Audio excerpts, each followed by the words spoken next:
এফালে মই ৰাতিৰ কাৰণে বনাব লৈছোঁ ভাত আৰু এফালে চিকেনখিনি তিয়াই থৈ দিছোঁ আৰু মই খাই আছোঁ এতিয়া বিৰিয়ানী ৰিজৱানাই দি পঠিয়াইছিলে ঘৰৰ পৰা বিৰিয়ানী আৰু মই ইয়াক খাই আছোঁ লগতে আলু পিঁয়াজো লৈ লৈছোঁ বিৰিয়ানীখিনি খাই আকৌ মই আলু পিঁয়াজখিনি কাটিম আৰু চিকেন ইমান দি পঠিয়াইছিলে বিৰিয়ানী খাই শেষ হৈ গ'ল কিন্তু চিকেন খাই খাই মই আমনি লাগি গ'ল খাই ৰাখি দিলোঁ আৰু বাকীখিনি আৰু এতিয়া মই কাটি লৈছোঁ আলু পিঁয়াজ যেতিয়াই কাটো তেতিয়াই মোৰ চকু পানী ওলাই আজিও এয়া কান্দিয়ে মই পিঁয়াজ কাটি আছোঁ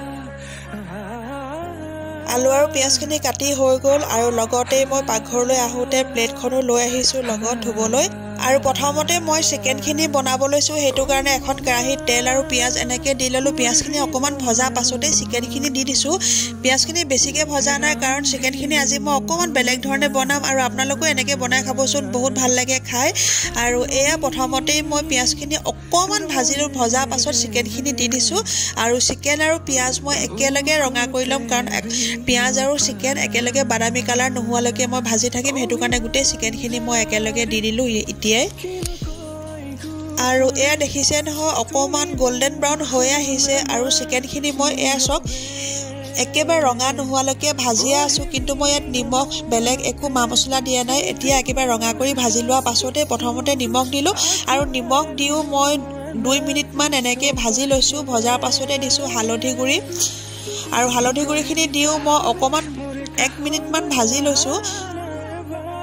কাৰণ গোটেই চিকেনখিনি মই ভাজিয়ে সিজাইছোঁ আৰু এতিয়া দিছোঁ ধনিয়া পাউডাৰ জিৰা পাউডাৰ আৰু লগতে দি দিছোঁ অকণমান আদা নহৰু পেষ্ট আৰু দি দিম অকণমান ৰং জলকীয়া গুড়ি আৰু গোটেই মছলাখিনি দিয়া হৈ গ'ল বেলেগ মছলা মই একো এড কৰা নাই আৰু এইখিনি সম্পূৰ্ণ মই এতিয়া ভুনি ল'ম আৰু অলপ ভাজি ল'ম ভাজি হৈ যোৱা পাছতে এতিয়া মই দি দিলোঁ আলু গুটিকেইটা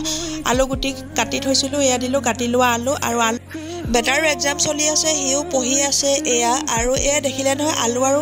আলুখিনি মই লৰাই সিজাই ল'লোঁ অকণমান সিজি যোৱা পাছতে মই দি দিছোঁ পানী আৰু এইফালে মই বনাইছোঁ ব্ৰইলাৰ মাংস আজি আকৌ আমাৰ ঘৰত এটাই নাখায় বোলে লোকেল কুকুৰা সেইটো কাৰণে তাৰ কাৰণে বেলেগকৈ আকৌ বনাবলগীয়া হৈছে ব্ৰইলাৰ মাংসখিনিও মই অকণমান বেলেগ ধৰণে বনাইছোঁ প্ৰথমতে তেলতে আলু আৰু ব্ৰইলাৰখিনি ধুনীয়াকৈ ৰঙচুৱা হোৱাকৈ ভাজি ল'লোঁ তাৰপাছত একেখন কেৰাহীতেই মই পিঁয়াজ আৰু বিলাহী দি দিছোঁ আৰু এয়া দেখিলে নহয় মই এনেকৈ ৰঙা হোৱাকৈ ভাজি ল'লোঁ আৰু সেই একেখন কেৰাহীতে প্ৰথমতে পিঁয়াজ দিলোঁ পিঁয়াজখিনিও ভাজি লোৱা নাই তাতে দি দিলোঁ বিলাহীয়ে পিঁয়াজে অকণমান ভাজি লোৱা পাছতে হালধি গুড়ি ৰং জলকীয়া গুড়ি জিৰা ধনিয়া আদা নহৰু পেষ্ট গোটেইখিনি দি এতিয়া মই ভালদৰে এইখিনি ভুনি ল'ম আৰু এইখিনি ভাজি একেবাৰে সিজি গ্ৰেভি টাইপ কৰি ল'লোঁ তাৰ পাছতে এতিয়া মই ভাজি লোৱা আলু আৰু মাংসৰ টুকুৰাকেইটা এতিয়া মই দি দিম মাংস আৰু আলু টুকুৰাকেইটা দি লোৱা পাছতে মই অলপ টাইম এনেকৈ ভাজি ল'লোঁ 1-2 মিনিটমান ভজা পাছতে দি দিছোঁ অকণমান পানী দি অকণমান দি উতলিবলৈ দিলোঁ আৰু এফালেও এইখিনি তৰকাৰীত পানী দি দিছোঁ আৰু এইফালে বনোৱা সিজোৱা কৰোঁতে কাঁহী বাতি পূৰা দম লাগি গ'ল এইখিনিও মই এতিয়া মাজি লওঁ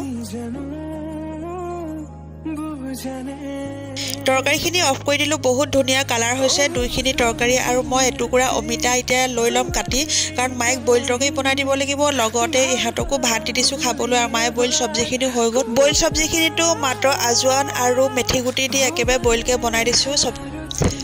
হাজবেণ্ডৰ লগত নাচপিনো আহিছিলে এতিয়া ইহঁত যায় খাই বৈ ঘৰলৈ ঘূৰি গৈছে আৰু গোটেই ভিডিঅ'টো শেষেই হ'বলৈ হ'ল মই আপোনালোকক বেটীৰ কথা জনোৱাই নাছিলোঁ এয়া বেটী আহিছে ঘৰলৈ হাজবেণ্ডে বেটীকে আনিব গৈছিলে আজি আৰু ৰাতি ভাত ইয়াতে খাই গ'ল আৰু বেটী এক্সাম আছে 22ৰ পৰা আৰু এইকেইটা দিন ঘৰতে পঢ়িবৰ কাৰণে পঠিয়াই দিছে আৰু ভিডিঅ'টো ইমানখিনি আছিলে আজিলৈ বাই